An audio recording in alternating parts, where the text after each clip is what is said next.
Admiral Dongwoo Kim stood at the bridge window of Luna Command Station, watching Earth turn slowly in the distance. The blue planet looked peaceful from here, but he knew that would change soon. The emergency message had arrived 3 hours ago and everything felt different now. The communication room buzzed with activity.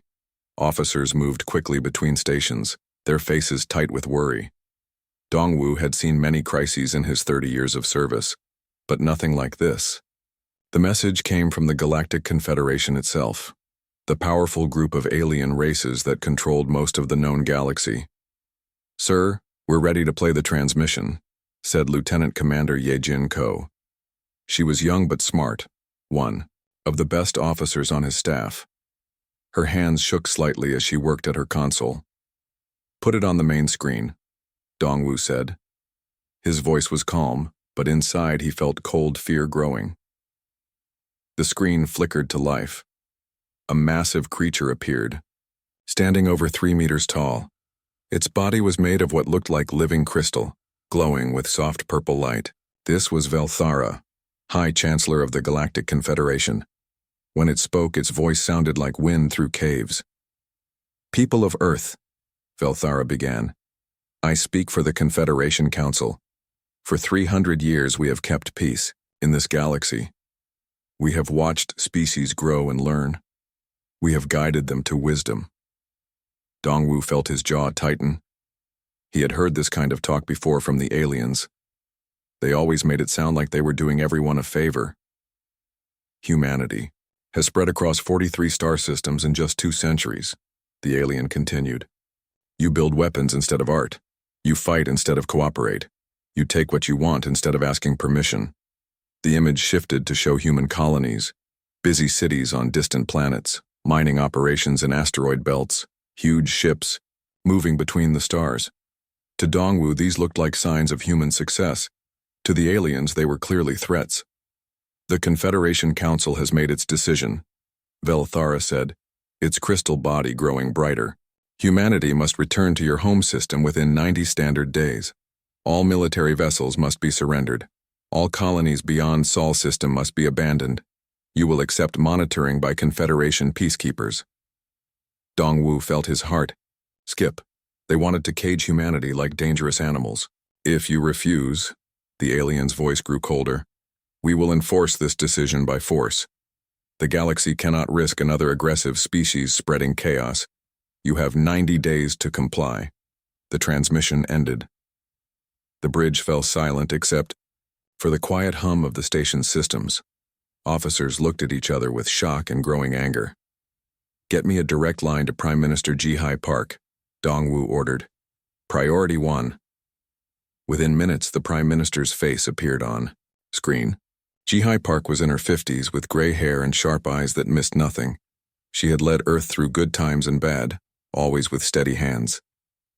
"Admiral Kim," she said, "I assume you've seen the transmission." "Yes, ma'am. What are your orders?" Ji-Hai was quiet for a moment, thinking.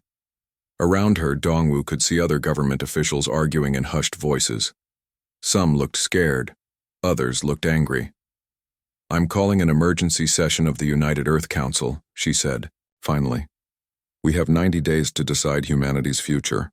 I want all fleet commanders to attend via secure link." "Ma'am, if I may," Dongwoo said carefully, "our ships are scattered across known space. It would take weeks to gather them all." "Then we make do with what we have," Ji-Hee replied. "Captain Tae-Ho Lee is closest to the outer systems. Get him. Back here immediately." Captain Lee commanded the exploration ship Indomitable. He was young for his rank, but had proven himself many times in dangerous situations. If anyone could bring news from the frontier, it was him. "Already sending the recall order," Dongwoo said. The next few hours passed in a blur of activity. Messages flew between Earth, Luna Command, and human colonies across the galaxy. Some colony governors were terrified and wanted to surrender immediately. Others were furious and talked about fighting. On Mars, the industrial centers went to high alert. The asteroid mining fleets received emergency orders to return to human space. Every human ship, civilian or military, was told to prepare for possible trouble. Captain Tae-ho Lee received his recall orders while exploring a star system near the galaxy's edge. He was a tall man in his early 30s, known for staying cool under pressure. His crew respected him because he never asked them to take risks he wouldn't take himself. "Set course for Earth immediately," he told his navigation officer. "Best possible speed."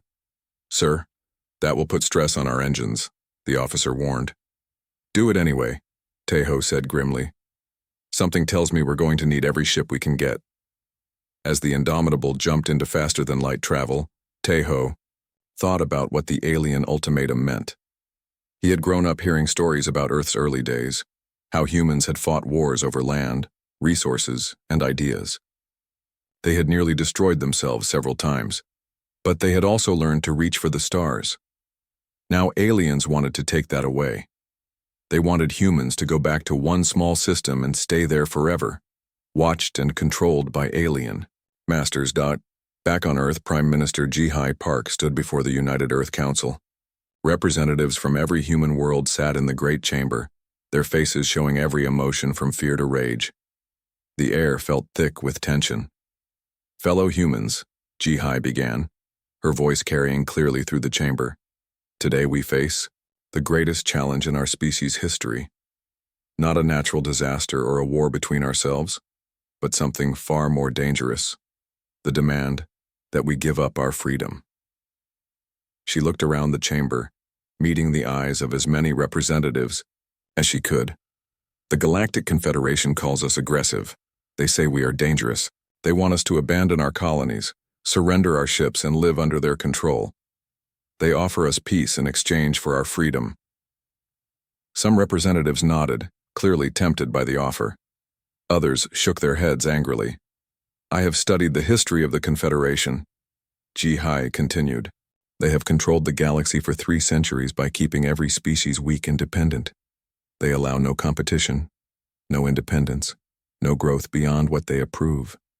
She paused, letting her words sink in. "They fear us because we are different. In 200 years, we have built more and traveled farther than most species do in 1,000 years. We have not asked for their permission because we do not need it. We have hurt no one, threatened no one, attacked no one. Our only crime is growing strong." The chamber was completely silent now. "Some of you will say we should accept their terms, that we should choose safety over freedom, that the cost of resistance is too high." Her voice grew stronger. "I say that a life in a cage is not life at all. I say that our children deserve the same chances we had, to reach for the stars and grasp them." She stood straighter, every inch the leader humanity needed. "We have built our civilization on the principle that freedom is not negotiable. We fought wars on Earth to establish this principle. We left Earth to live by this principle. We will not abandon it now because aliens with superior technology demand we do so." The applause started slowly, then grew into a roar that shook the chamber. "We will not surrender," Ji-Hai declared over the noise. "We will not retreat. We will not bow to those who would make us slaves. If the Confederation wants to cage humanity, they will have to fight for it." As the council session continued, Admiral Dongwoo Kim received troubling reports from his intelligence officers. Confederation fleets were moving toward human space, not just patrol ships, but massive battle groups with enough firepower to destroy entire planets. Captain Tae-ho Lee's ship was still days away from Earth, but he had managed to send a message ahead. Confederation forces were already positioning themselves at key jump points between star systems. They were preparing to cut human space off from the rest of the galaxy. Dongwoo studied the tactical displays, his experienced eye taking in the scope of the alien deployment. They had hundreds of ships, each one larger and more advanced than anything humanity possessed. It looked hopeless. But as he watched the data streams, Dongwoo remembered something his old commander had told him years ago. Never judge an enemy by their size alone. Sometimes the biggest armies are the slowest to adapt. The Confederation had superior technology and numbers, but they had also grown comfortable after centuries of easy victories. They expected humans to see their fleets and surrender immediately. They We're about to learn that humans did not surrender easily. The 90-day countdown had begun. The days passed quickly after Prime Minister Ji-Hai Park's speech. Across human space, people prepared for what everyone knew was coming. The Galactic Confederation had given humanity 90 days to surrender, but no one believed the aliens would wait that long if humans started preparing for war. On the colony world of Kepler 442, Governor Da-Yun Choi stood on the observation deck of the main settlement, watching civilian transports load families and essential supplies. The planet was beautiful, rolling green hills under a golden sun with clear rivers and forests that reminded people of old Earth. Now they might have to abandon it all. "Ma'am, the last civilian transport is almost full," reported her aide, a young man named Kwang Hoseo. He had lived on Kepler 442 his whole life and looked heartbroken at the thought of leaving. "Good," Da-Yun said, though the word tasted bitter. "Make sure they take the genetic samples from our agricultural research. If we have to start over somewhere else, we'll need those." But even as she organized the evacuation, Da-Yun was preparing for another possibility. Hidden in the mountains, construction crews worked around the clock to build supply depots and communication centers. If the Confederation invaded, they would find that conquering a world was easier than holding it. "Governor," Kwang Ho said quietly, "do you really think we can fight them? Their ships are so much bigger than ours." Da-Yun looked at the young man. He deserved honesty. "I don't know if we can win," she said. "But I know we can make them pay for every system they take. And sometimes, that's enough." Meanwhile, on Mars, engineer Hyunwoo Nam worked frantically in the massive industrial complexes that covered the Red Planet. The Confederation ultimatum had arrived just as he was completing a new mining ship design. Now, instead of drilling asteroids, those ships would carry weapons. "The armor plating goes here," Hyunwoo explained to his team, pointing at the ship's hull. "It's modular. We can add or remove sections depending on what we're facing." His chief assistant, Min Seo Park, looked worried. "Sir, these aren't military ships. They're not built for combat stress." "No," Hyunwoo agreed. "But they're built for the harsh environment of space, and they're tough.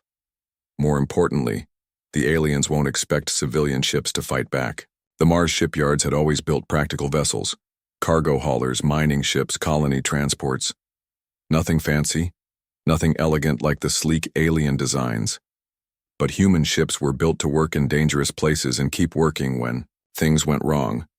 Now those same qualities would serve them in war. "The mining lasers can be recalibrated as weapons," Hyunwoo continued.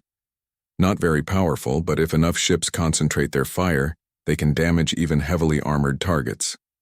Across human space, similar preparations were taking place. On Europa, underwater factories that normally built submersibles started producing small, fast attack craft. The asteroid belt miners organized into unofficial fleets, their ships bristling with improvised weapons. But it was the Confederation's own actions that pushed the crisis toward open war. So Young-Yoon had served as Earth's diplomatic attaché to the Confederation for 5 years. She was smart, patient, and good at reading alien body language, skills that made her valuable in negotiations. Now she sat across from Chancellor Velthara in the Confederation's capital station, trying, one last time, to find a peaceful solution. "Honorable Chancellor," So Young said, using the formal titles the aliens preferred, "surely there must be some compromise we can reach. Humanity has no desire to threaten the Confederation or any of its member species." Velthara's crystal body, pulsed with what So Young had learned was mild annoyance. "Your species expands too quickly, builds too many weapons, asks too few permissions. This cannot continue." "But confining us to one system seems extreme," So Young pressed. "Perhaps we could accept limits on military ships, or agree to joint patrols in disputed areas." "The decision is final," the alien said coldly. "Humanity will comply or face the consequences." So Young felt her heart sink, but she pressed on. "What about our merchant ships? Our trading agreements with neutral species? All human vessels outside Sol system will be impounded as security deposits," Velthara replied, as if discussing the weather. "They will be returned when compliance is verified."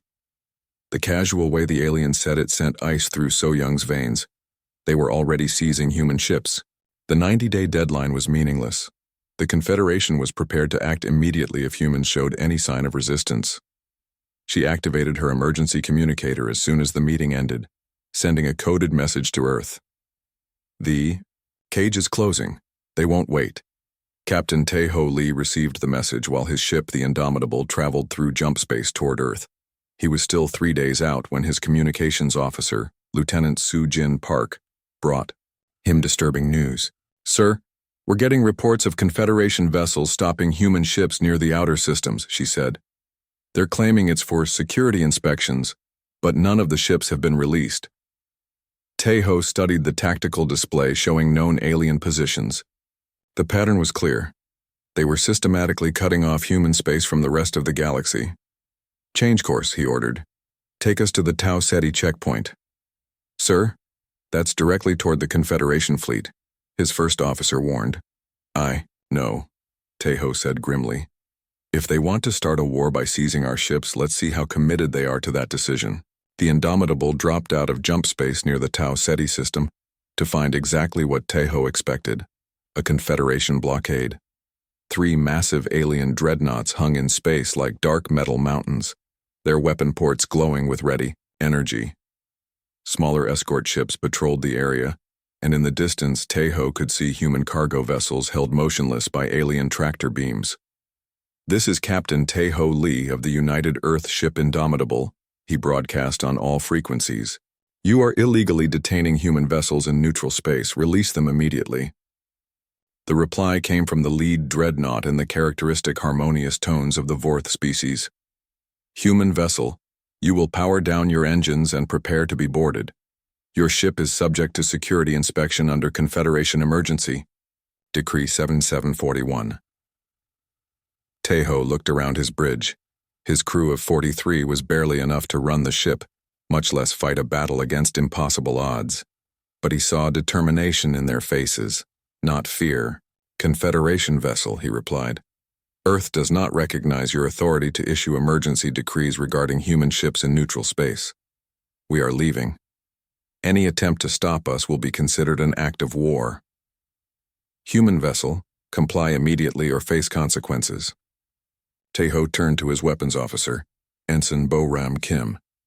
She was fresh out of the academy but had steady hands and quick reflexes. "Bo-ram, target their sensor arrays. If we can blind them temporarily, we might have a chance to reach the jump point." "Sir, our weapons can't penetrate their shields," she said quietly. "No," Tae-ho agreed. "But we don't need to penetrate them. We just need to overload them for a few seconds." He activated the ship-wide communication system. "All hands, this is the captain. In 30 seconds, we're going to run the blockade. Everyone hold on." The Indomitable was built for exploration, not combat, but it was fast and maneuverable. As the alien ships moved to intercept, Tae-ho pushed his engines beyond safe limits, diving toward the smallest gap in their formation. Alien weapons fire lit up space around them. The ship's shields flared and sparked under the impact, but held. Bo-ram fired everything they had at the lead dreadnought's sensors, the concentrated energy causing the alien ship's defensive systems to overload temporarily. For just a moment, the Confederation ships lost their targeting lock. It was enough. The Indomitable slipped through the gap and reached the jump point, disappearing into faster-than-light travel just as the alien weapons recharged. But as they jumped away, Tae-ho knew they had crossed a line. The first shots of the war had been fired. Back on Earth, Prime Minister Ji-hye Park received reports of the incident within hours. She stood in her office, looking out at the lights of Geneva as night fell over the old city. Her advisors argued around her about the implications of Captain Lee's actions. "Ma'am, we could claim it was self-defense," suggested Defense Minister Chang Min-woo. "They were illegally detaining our ships." "The aliens won't see it that way," replied Foreign Minister Hai Won-jung. "They'll call it an unprovoked attack." Ji-hye listened to the debate, but her mind was already made up. She had seen the reports from So Young-yoon about the aliens' real intentions. The Confederation wasn't interested in compromise or negotiation. They wanted complete submission. "It doesn't matter how they interpret our actions," she said finally. "They were never going to let us remain free. Captain Lee just made their intentions clear to everyone. She activated her communication system, sending a message to every human world, ship, and station, citizens of Earth and all human colonies. Her voice carried across the void to 43 star systems. Today, Confederation forces illegally seized our ships and threatened our people. They demanded we surrender our freedom in exchange for their protection. We have given them our answer. She paused, thinking of all the people who would hear these words. Families on distant colonies, miners in the asteroid belt, explorers at the edge of known space. The war had been raging for 8 months when the Galactic Confederation made their most terrible decision. Frustrated by human resistance and facing criticism from their own member species, they chose to send a message that would end all opposition, once and for all.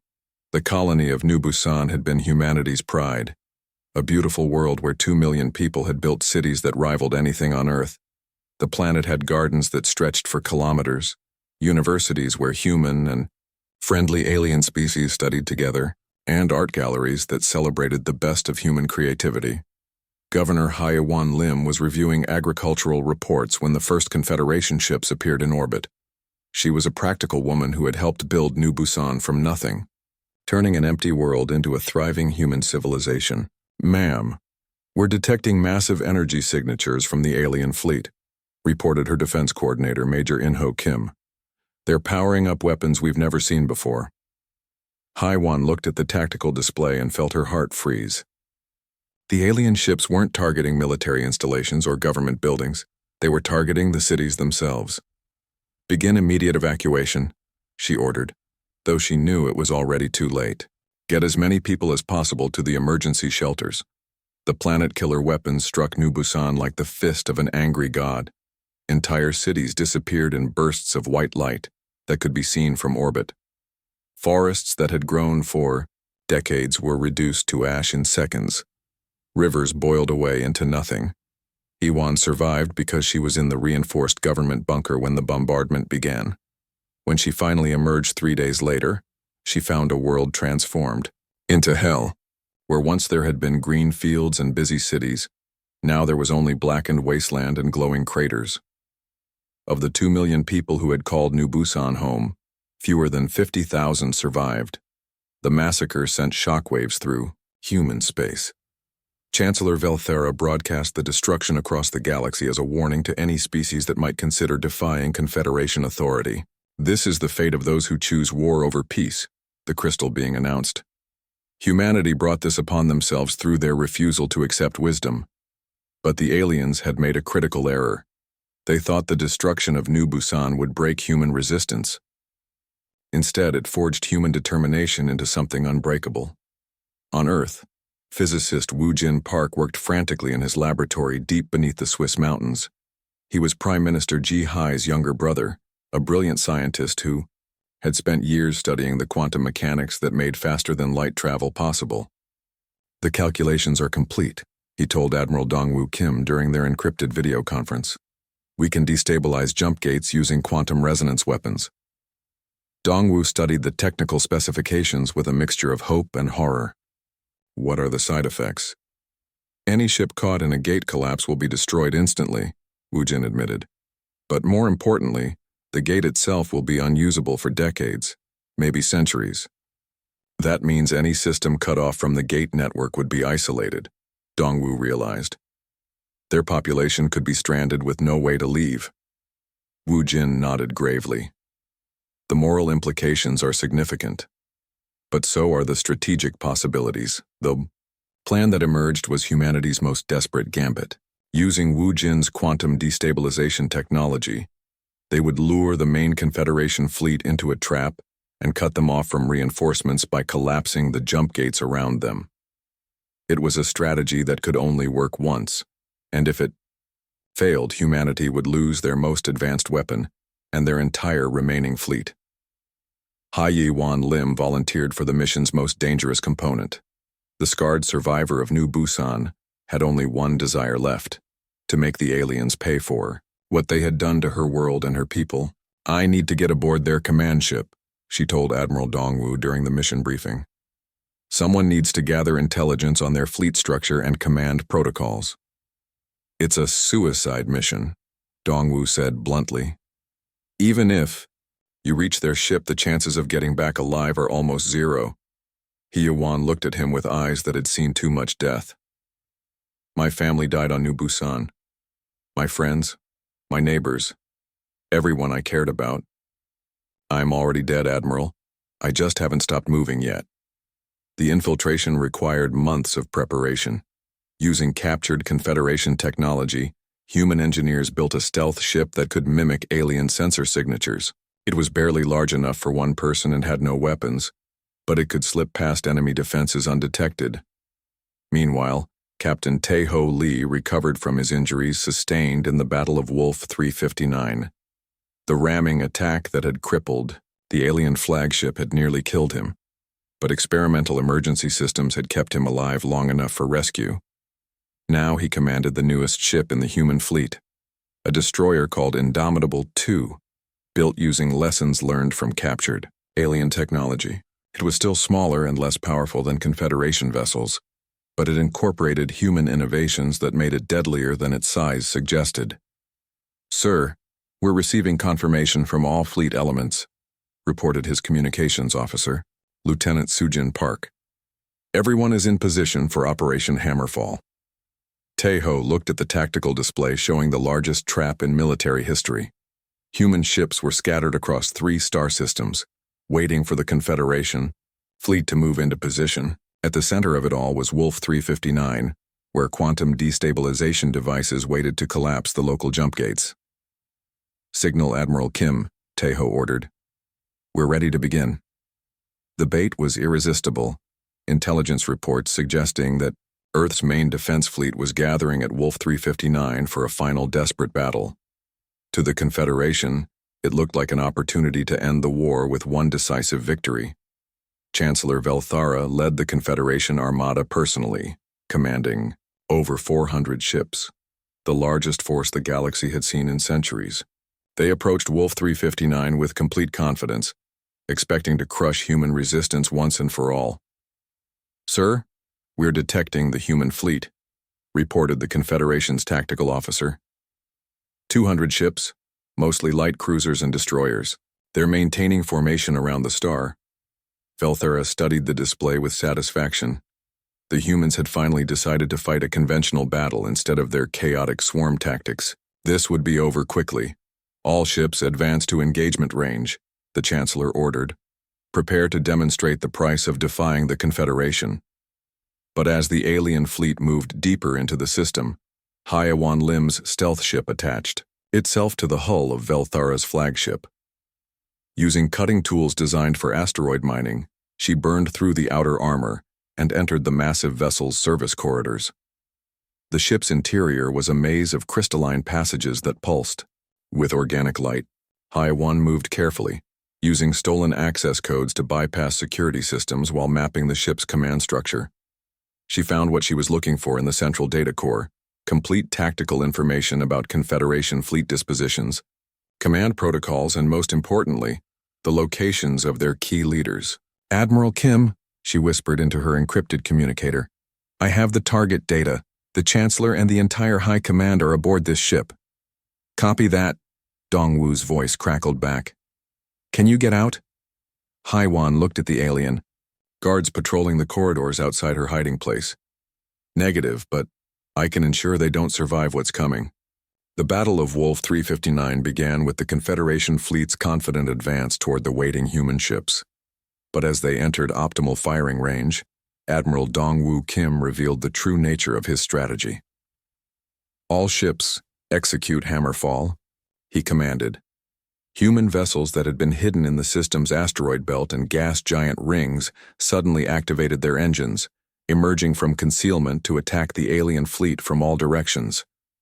At the same time, the human fleet that had been waiting near the star revealed itself to be a collection of automated decoys and converted cargo ships loaded with explosives. The Confederation found themselves caught in a 3-dimensional trap, with human ships attacking from above, below, and all sides while quantum destabilization devices activated throughout the system. Space itself seemed to tear apart as the jump gates collapsed. The stable passages that allowed faster-than-light travel imploded in cascades of twisted space-time, trapping the Confederation fleet in normal space with no way to escape. "Sir, we're cut off from all jump routes," reported Velthara's aide in panic. "The quantum distortions are too severe for navigation." Velthara watched the tactical display as their supposedly overwhelming advantage evaporated.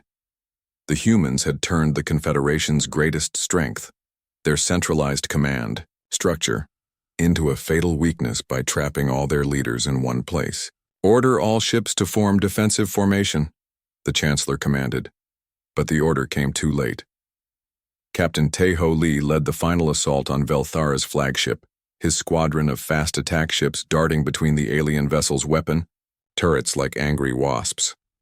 The Indomitable II had been built specifically for this moment, fast enough to avoid the big ship's guns, tough enough to survive its point defenses. "All ships, target the command tower," Taeho ordered. "We end this war today." The war erupted across a dozen star systems within the first week.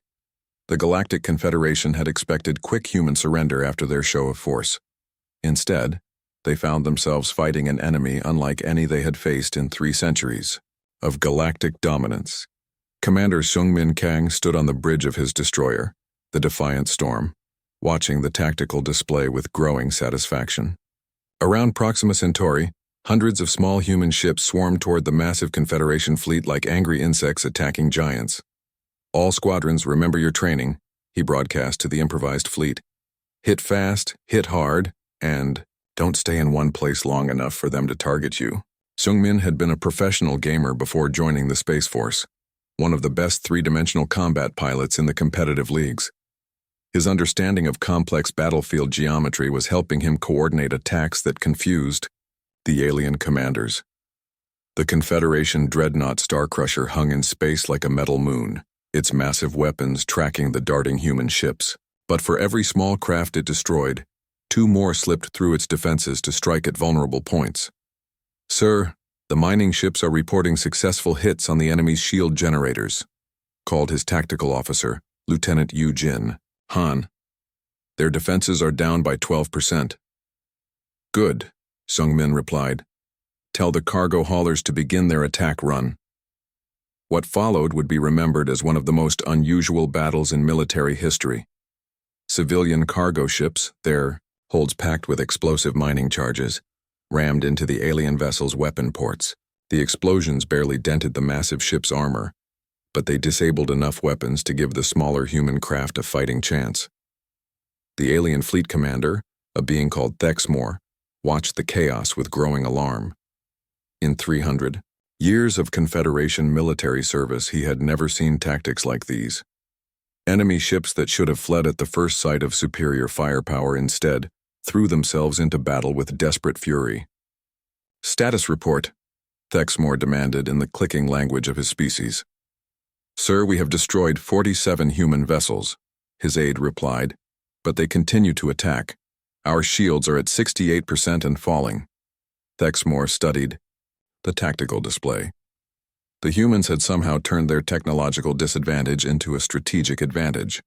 Their ships were too small and fast for the Confederation's heavy weapons to target effectively, and there were so many of them that destroying one barely made a difference. "All ships, fall back to defensive formation," he ordered. It was the first time in his career that he had retreated from an inferior enemy, but the human attack was just beginning. In the asteroid belt of the Ross 128 system, former miner Mi Kyung Shin led a very different kind of warfare.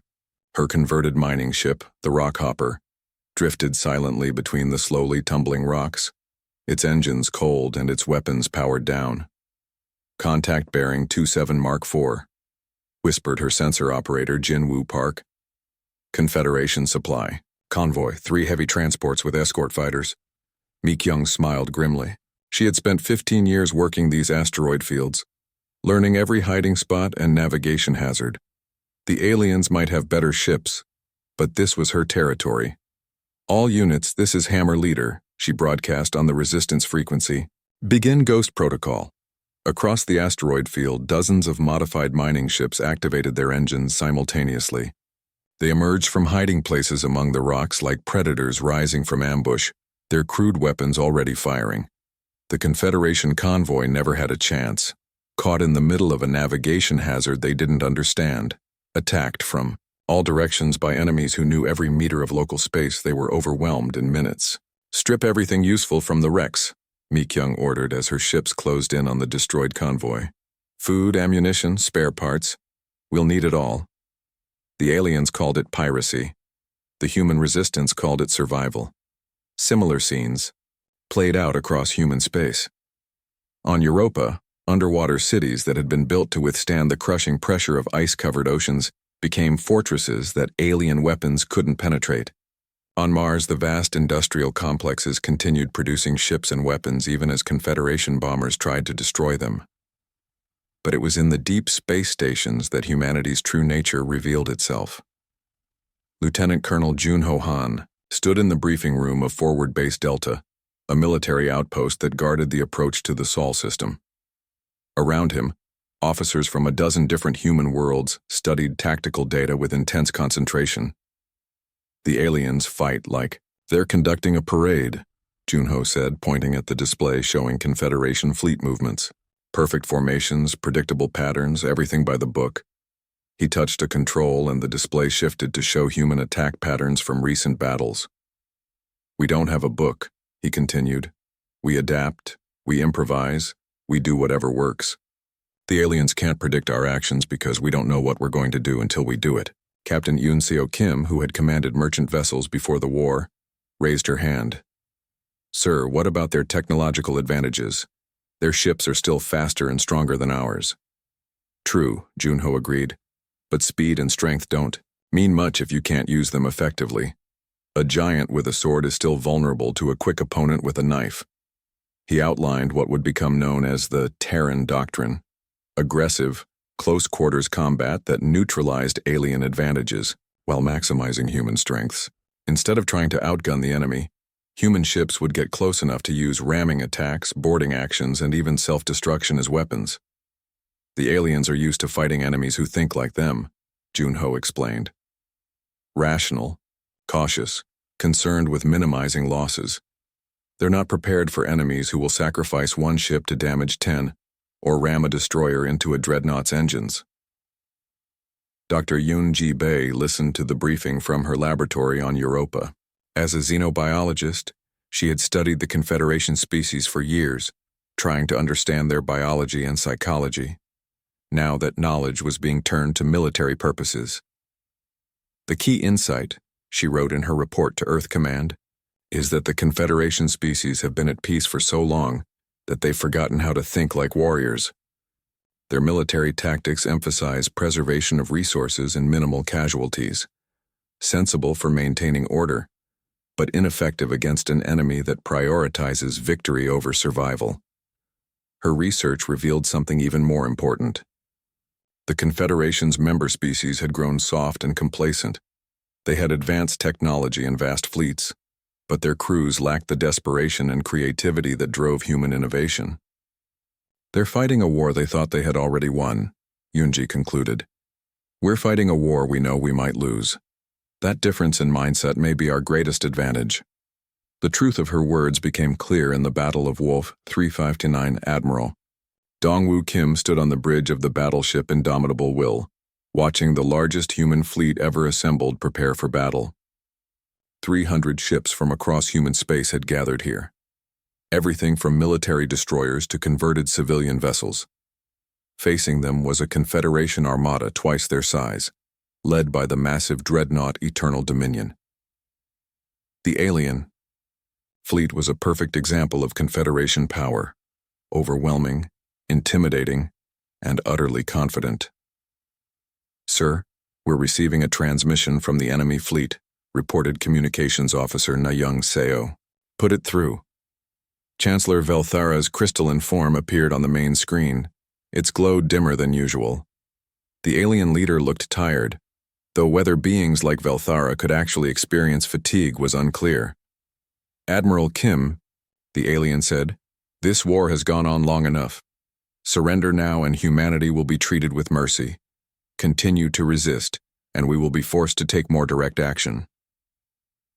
Dongwu thought of the reports from Kepler 442, where Confederation forces had begun orbital bombardment of civilian settlements. He thought of the merchant ships still held in alien detention facilities, their crews imprisoned for the crime of being human.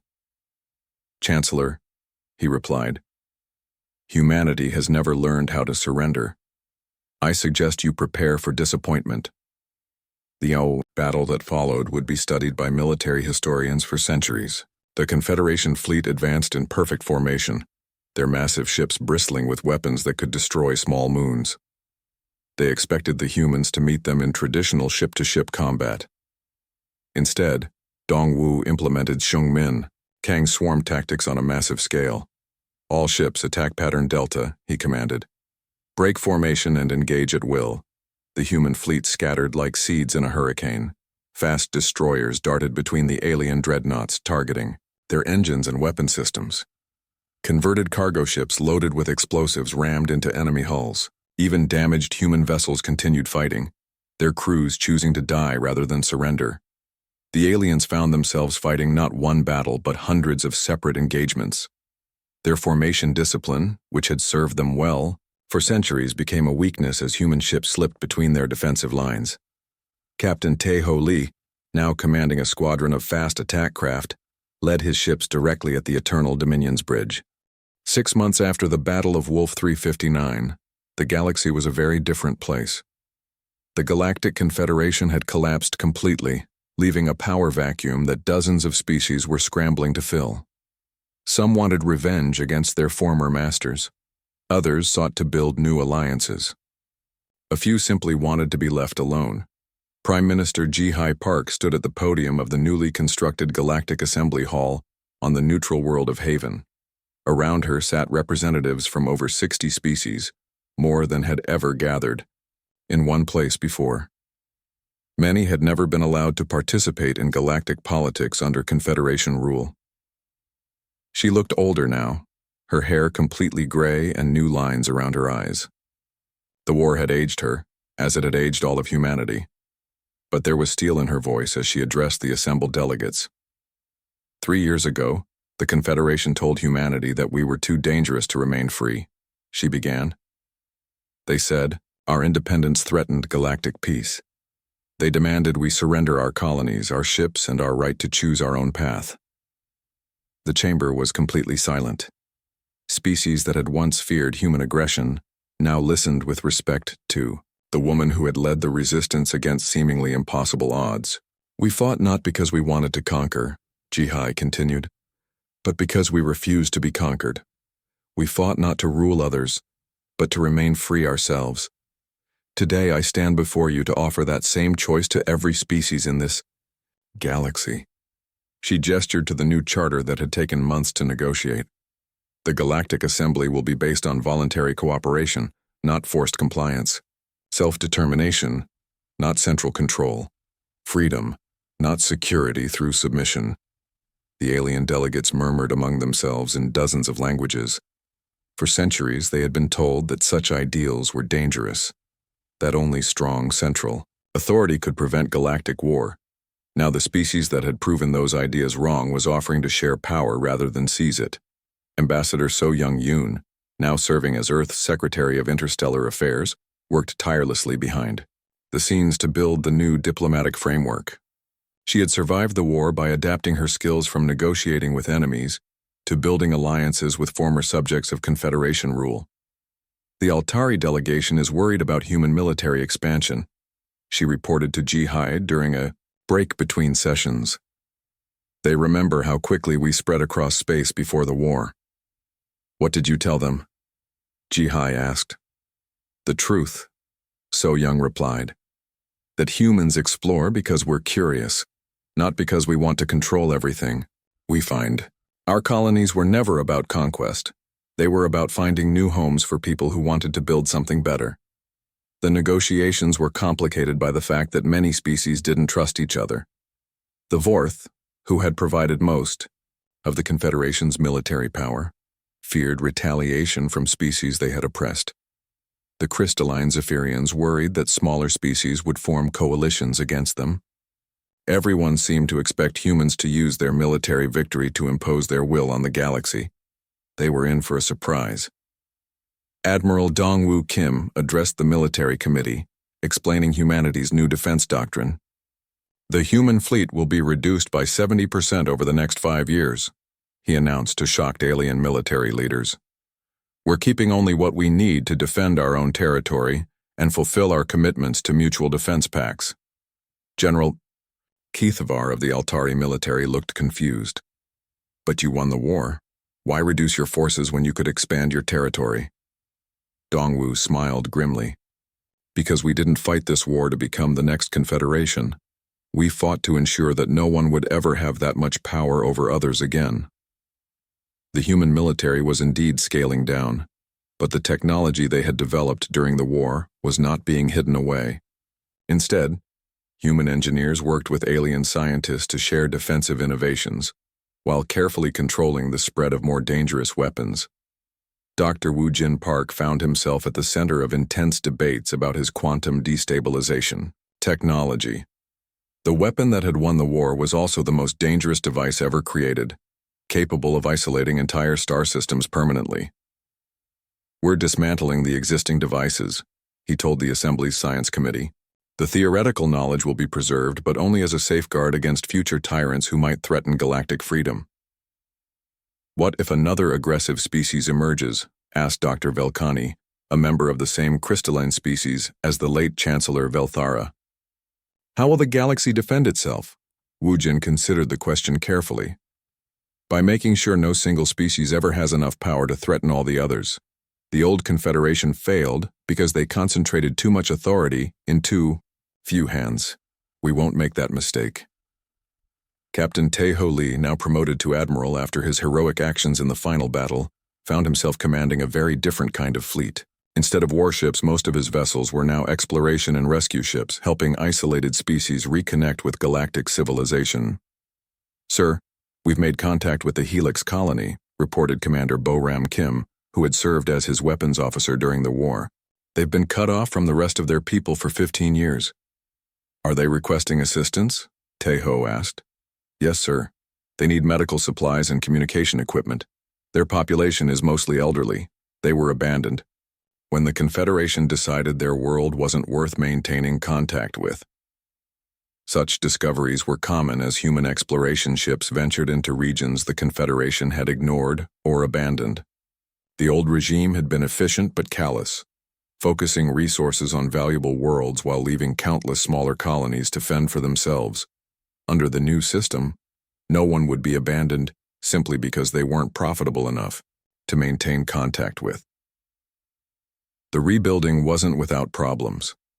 On several worlds, local leaders tried to establish their own mini-confederations, ruling over weaker neighbors through force.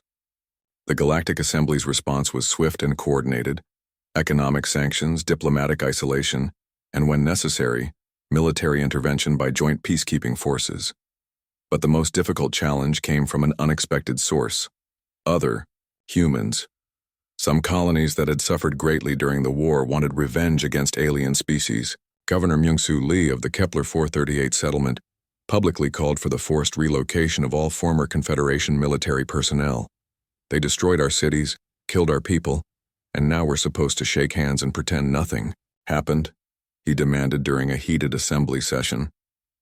Prime Minister Ji-Hai Park faced her most difficult political crisis since the war's end. She understood the anger.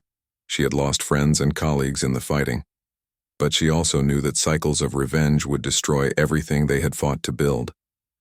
I won't lecture anyone about forgiveness, she told the human colonial representatives during an emergency meeting.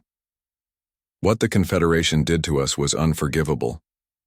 But if we become like them, if we rule through fear and force, then they will have won even though we defeated them. The crisis was resolved when Haewon Lim's sister, Dr. Jinna Lim, proposed the Memorial Accords.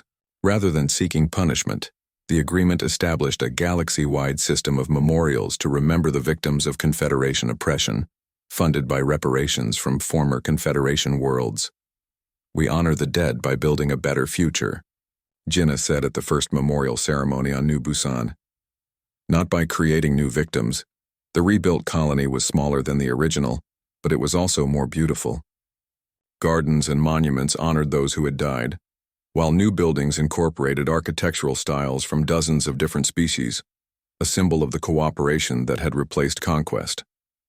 As the third anniversary of the war's end approached, Admiral Dongwoo Kim found himself in an unusual position. The military hero who had led humanity's victory was now overseeing the transformation of his fleet from an instrument of war into a force for exploration and peacekeeping. "Any regrets?"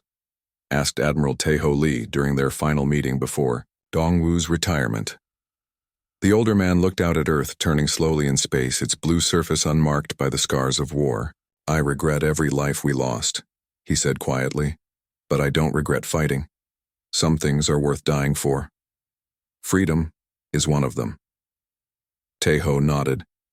He had learned that lesson during his desperate ramming attack on the Confederation flagship. Sometimes the only way to preserve what you value is to risk losing everything. "What happens now?" he asked. "Now we prove that freedom works," Dongwoo replied. "That people can govern themselves without tyrants telling them what to do. That species can cooperate without being forced to. That peace can exist without surrender. The Galactic Assembly's first elected president was not a human, despite humanity's role in creating the new order." Dr. Serin Tal, a philosopher from the previously unknown Harmony worlds, won the position on a platform of healing and reconciliation. "Humanity showed us that resistance to oppression is possible," she said in her inauguration speech. "Now all of us must show that freedom is sustainable." Prime Minister Ji-Hai Park attended the ceremony as an observer, no longer holding any formal position in galactic government.